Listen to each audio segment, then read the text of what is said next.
à tous et bienvenue dans Les brèves de Marie et d'Antoine. C'est parti pour la 4e édition. Info ciné. N'oubliez pas la saison 3 de Stranger Things. Sa sortie est annoncée le 4 juin. Notez cette date dans votre agenda si vous êtes féru de cette série. Info culture. Savez-vous que le musée de Guéret a confié un patient un peu spécial à l'hôpital? Alors Marie, tu penses que c'est quoi? Je ne sais pas. Eh bien, il s'agit d'une momie égyptienne qui doit passer un scanner.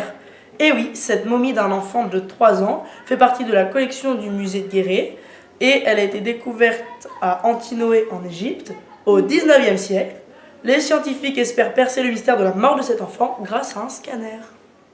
Le président du Mexique n'oublie pas l'histoire de son pays. Il a envoyé une lettre au pape et au roi d'Espagne dans laquelle il demande des excuses pour les peuples indigènes qui ont été décimés lors de la conquête espagnole. Il y a eu des massacres, des impôts levés, a rappelé le président mexicain. Le temps de se réconcilier est venu, mais d'abord qu'il s'excuse. Affaire à suivre. Info collège.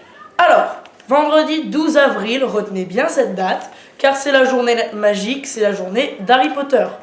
Et oui, Madame Provost, notre professeur d'anglais, a organisé une journée, enfin plutôt une après-midi, sur le thème d'Harry Potter, où toutes sortes d'activités seront présentes, une chasse au trésor, un concours de déguisement, tout ça donc autour du thème d'Harry Potter. Aiguisez bien vos baguettes, à vendredi. Info jeux vidéo. Stadia, vous ne savez sûrement pas ce que c'est. Stadia, c'est une plateforme annoncée par Google qui permettra de jouer à des jeux sur tous vos appareils. Personnellement, je ne suis pas vraiment sûre du succès, mais ça pourrait nous surprendre. Info locale. La troupe infernale, c'est le nom de la troupe de théâtre de Genouillard. Et cette année, elle fête ses 20 ans. Elle a déjà fait 3 spectacles, le samedi 23 mars, le dimanche 24 mars et le samedi 30 mars. Elle vous propose un spectacle de 5 heures qui regroupe tous les anciens sketchs et pièces, chants, danses qui avaient été le plus aimés durant ces 20 ans. J'espère que vous avez vu ce spectacle car c'était grandiose. Info nationale, sécurité routière. Tous les journaux en parlent.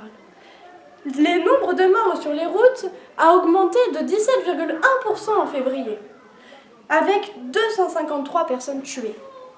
On explique notamment cette hausse à cause de la dégradation des radars dans le cadre du mouvement des Gilets jaunes.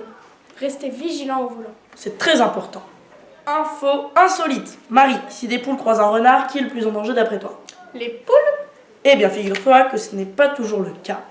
Car le journal Sud-Ouest France nous raconte une histoire peu banale. Début mars, un jeune renard s'est introduit dans un poulailler du lycée agricole de Pontivy en Bretagne.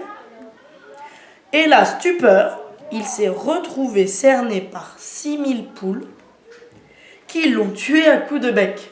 Ah oui, d'accord. Alors, Jean de La Fontaine aura éternellement raison, car tel est pris Qui croyait prendre? Merci d'avoir écouté les brèves de Marie et d'Antoine. Et on se retrouve dans un mois.